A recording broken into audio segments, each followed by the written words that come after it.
So over this time, we're going to have here our next example. So the same pa rin yung mga given na mga parameters, but this time we're going to evaluate whether we're going to design our beam here to be singly or doubly. And na-state din dito sa problem na yung strain ng ating tension steel na gagamitin is equivalent to 0.004. So ito yung procedure. So first, i-determine muna natin yung diameter ng ating ties. Now, take note, yung diameter ng tie natin, ng ties or ng ating stirrups, nakadepende siya doon sa given na diameter ng ating longitudinal na bar. So if we're going to go back from our problem here, yung diameter ng ating steel reinforcement, longitudinal na steel reinforcement is 20 millimeters. So that will be the case, ma-fall siya dito sa condition na to, na yung bar diameter natin is less than or equivalent to 32. So therefore, yung gagamitin natin na diameter ng ating tie is equivalent to 10 millimeters.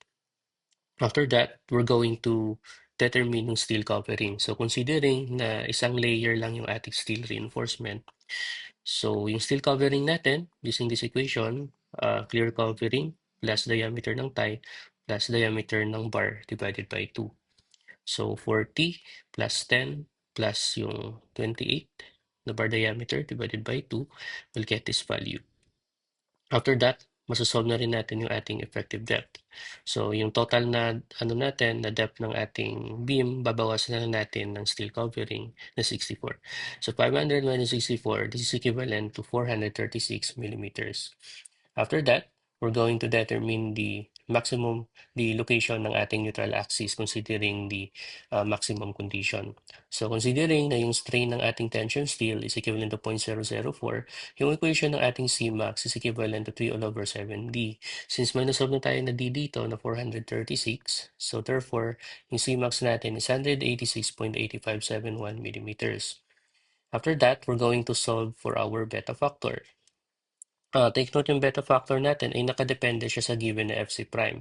Since yung FC prime natin is 30 megapascal, ma-fall siya dito na yung FC prime natin is in between 28 at 55 megapascal. So we're going to make use of this equation. So 0.85 minus 105 times yung FC prime natin na 30 minus 28 divided by 7, yung value ng ating beta is equivalent to 0.8357. After solving for our Cmax, so masasolve na rin natin yung ating Amax. So, yung beta natin na nasolve na 0.8357 times yung Cmax na 186.8571, it will result to this value. After that, isosolve naman natin yung yield strain ng ating tension steel. So this is equivalent to our Fy all over ES. So yung Fy na given sa problem, that is 420. So divided by 200,000, we'll get 0.0021 to be the yield strain ng ating tension steel. After that is to solve yung ating strength reduction factor.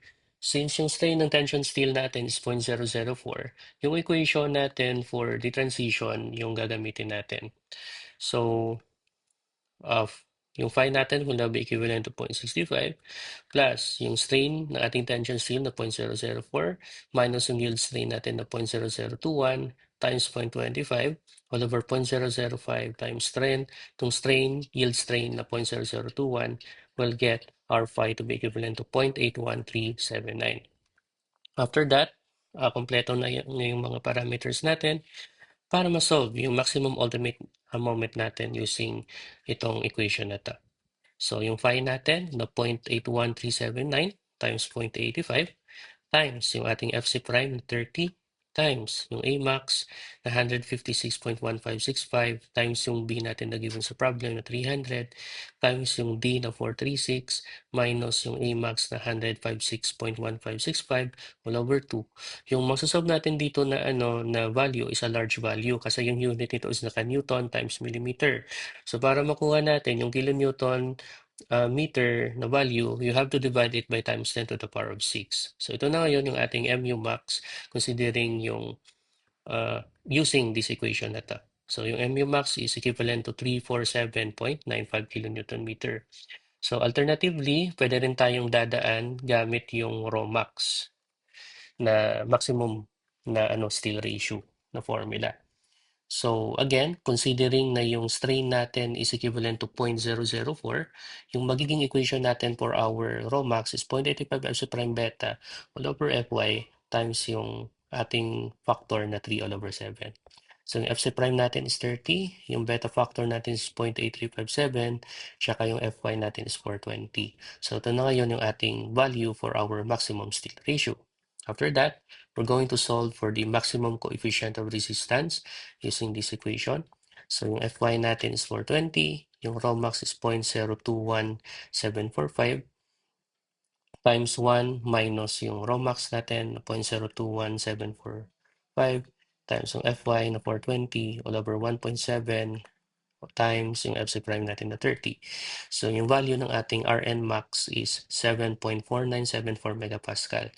Take note pala when it comes to steel ratio value, at least 5 significant figures dapat yung gagamitin natin. Okay?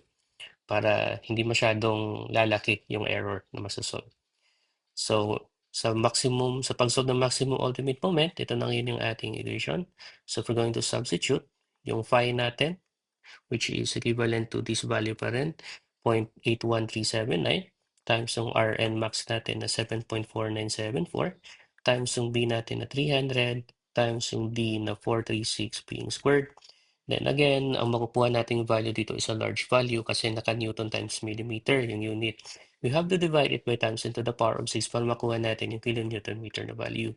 As you can see here, makita natin yung similarity sa value kasi up to 2 significant figures, makikita natin, or 2 decimals, makita natin yung similarity ng dalawa. So, depende na lang sa inyo kung ano yung equation na gagamitin ninyo to solve for the maximum ultimate moment.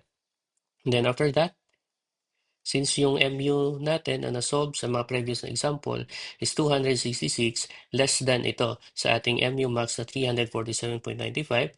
Therefore, we're going to design our beam here as singly reinforced.